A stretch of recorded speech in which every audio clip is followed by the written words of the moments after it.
distillation. And so the federal government has, and actually I think internationally, has made 95% alcohol or 190 proof as the cut point for being vodka. So if you're over 190 proof, you're vodka. If you're less than 190 proof, you're whatever your base product was. So like for me, I make our vodka completely out of locally sourced cane sugar, raw cane sugar from the mill. And so if it was 189 proof, it's rum technically. If it's 190 proof, it's vodka.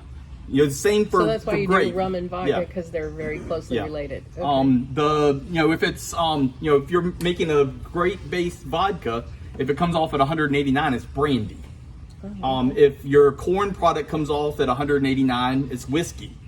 If your what else is there? Wheat. If that comes off at 189, it's whiskey. So so there's a. What about gin? So gin is something that they've added flavoring. It's normally vodka they add flavoring back into. So yeah.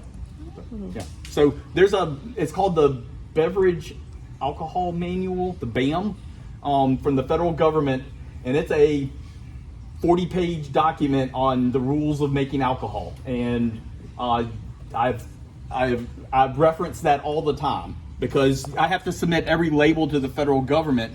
And the agents that evaluate that label definitely know the BAM, and they'll point out if you violated something on your label. So there must be a